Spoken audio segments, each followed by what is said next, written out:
Hello and welcome to Charlotte. My name is Justin. I'm the owner of Team 53 and I partner with Coach Dave Academy and Impel Motorsports to bring you this week's Learn to Drive video for ARCA Cars at Charlotte as part of iRacing's 2025 Season 4 Week 1 official series. If you guys can, make sure you like and subscribe. It does a ton to help out the channel. I'm a very small time racer here in Wisconsin. I actually have a late model in my garage that I haven't been able to race all season. My daughter Sydney's been racing go-karts all summer long, having a blast with that, learning a lot. And so the focus has really been on that. But here's we get ready to start season 4. I wanted to let everybody know we had a ton of feedback last season. A lot of people really wanted to get involved with ARCA, which is fixed, as well as C-Fix trucks discussions and on the team. So what we've gone ahead and done is if you join the Team 53 Discord, we are providing basically the same information I'm giving in these videos, lap times, steering ratio, offset brake bias in our Discord.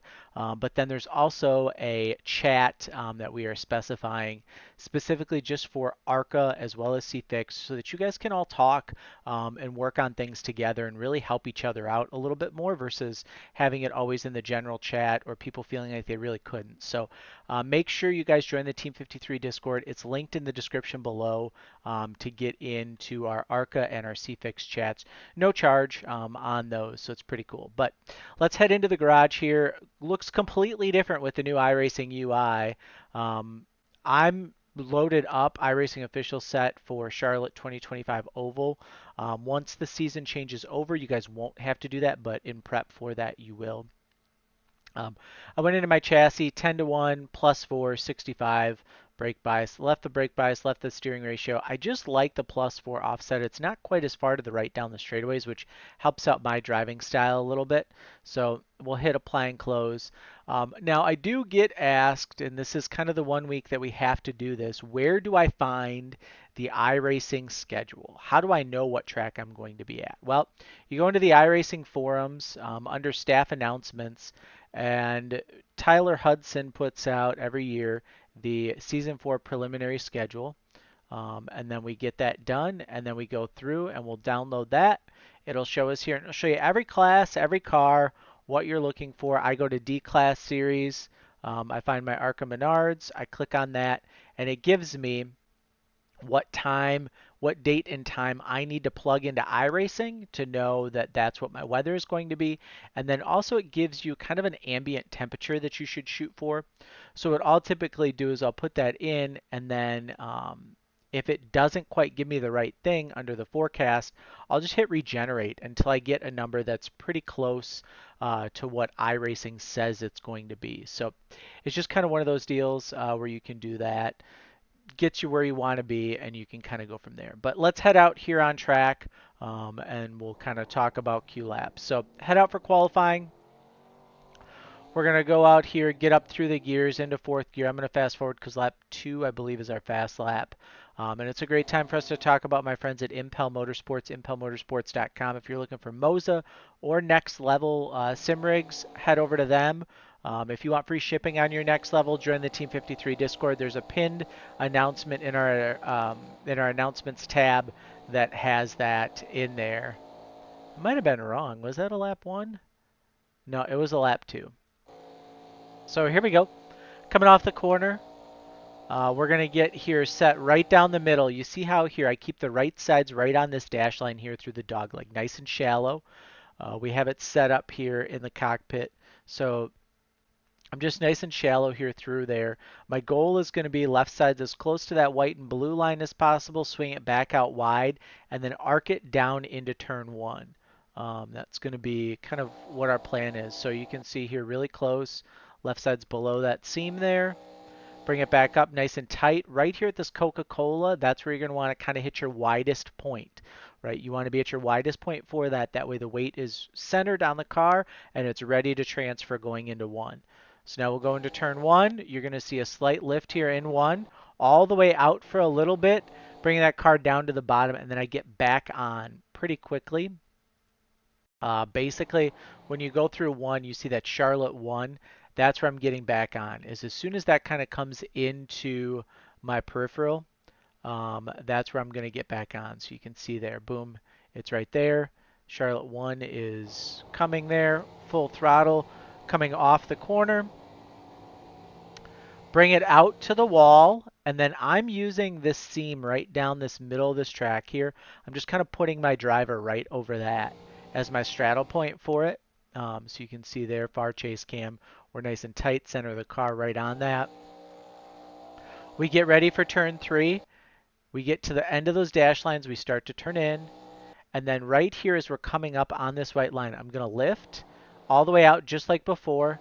And then right when we get to those Toyota signs, that's where we're going to, well, actually through Charlotte 3, just like 1, that's where we're going to get back on. I thought it was a little bit later, but apparently not. So we're back on.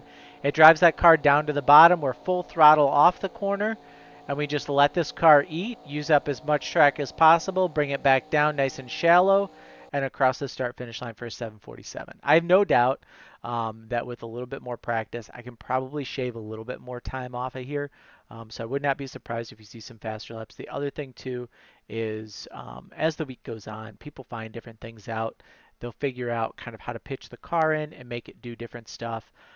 So I would just work on getting as fast a lap as you can, be focused on it, and kind of go from there. But let's go inside the car, presented by my friends at Overdrive Racing Oils and Lubricants. They are an independent AMSOIL dealer. Every time you use the link in the description below and buy AMSOIL from them, it helps the channel and it keeps all the content that we do here free. So thanks you guys for everyone who's been ordering from there. Keep it up. It does a ton to help us out. So here's inside the car.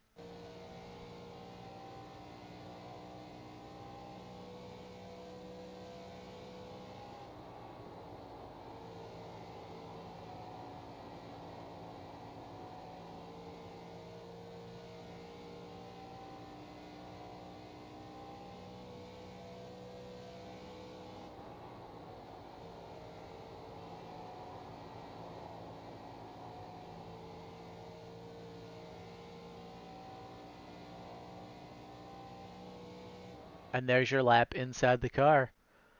Race trim wise, so for me in race trim here, what I did was I just kind of went full tilt and didn't really worry too much about stuff. But what I would do if I were you guys is it's a 40 lap race here at Charlotte in the heat. I would look at your qualifying lap. So if you're able to do a 74, if it's an 80, whatever that might be, add 2/10 to that lap time. And that's going to be your target race pace. You never want to go faster than that your first few laps. What that's going to do is it's really going to save your tires and condition them to be better throughout the run. I see it all the time where guys are like, yeah, man, I listened to you, and by the time halfway the race came off, I had so much more tire, I was able to drive back by 5 cars, drive past 5 cars, whatever it might be. Um, it's a tried and true method that's worked for me for a decade plus here on iRacing is just really using that. So one of the things, the easiest tool to use is to go into your settings and you're going to go, where is it now? Settings, interface, on-screen displays, I believe is what we want. Yep, on-screen displays. Yep, okay. So settings, interface, scroll down to split time delta and turn that to show you whatever you want there. And then display reference car, I turn that off. What that'll do is it'll put a ghost car on your screen. It's really good for single car testing. It's kind of distracting though because you do go inside the car. It doesn't like blank out or anything like that.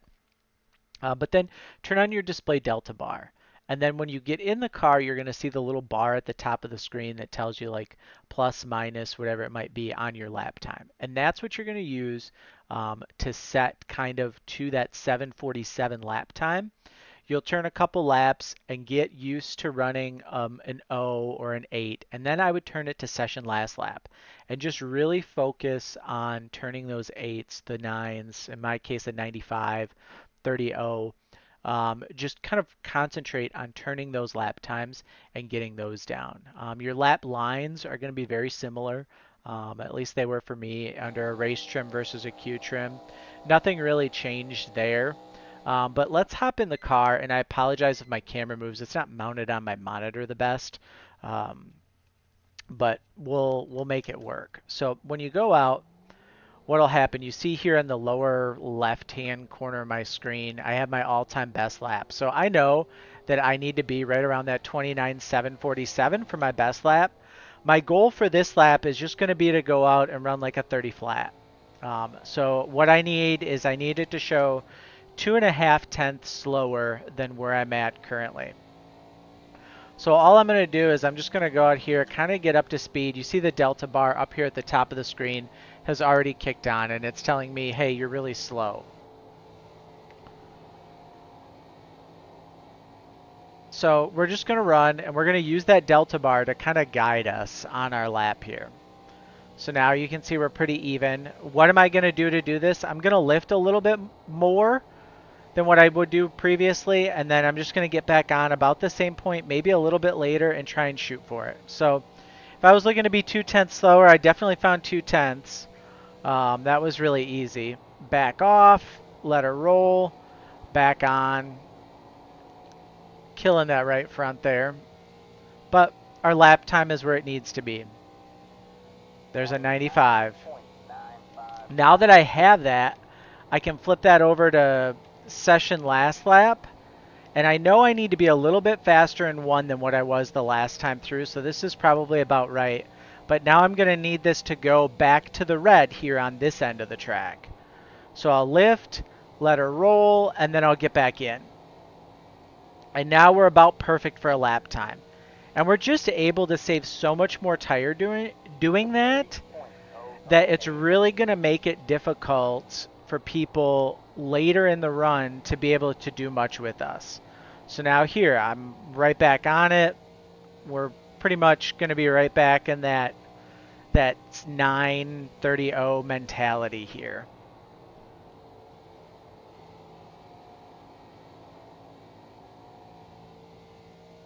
There we go. And then you just really want to practice doing that, right? And then now let's say I want to try the top.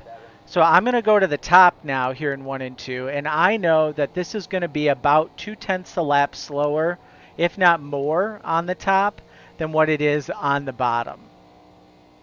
So you really, when you go to the top, your lap times are going to drop even more, and you've really got to be careful running the top and knowing if I need to push out here exit a 2, whatever that might be, or exit a 4, sorry, that you've got that room. So I would look, like I said, if I'm running the top, my lap times I would expect to be about 2 tenths slower than what they are running the bottom. But it's good to know how to run both lines, to be prepared for both lines, to understand where your lap times are for both, and to be ready to run those. And I think, you know, as you guys run, you run a couple races, you'll kind of figure out where you need to be. For those of you who are new, what works for you. And you'll be able to just repeat it and hopefully get better as the week goes on. And that's really the big goal. So we will head out from here. Make sure you guys hit like and subscribe if you've made it this far. Join the Team 53 Discord. Hop in our ARCA chats. We're always happy to have people, and we will see you guys in the next video.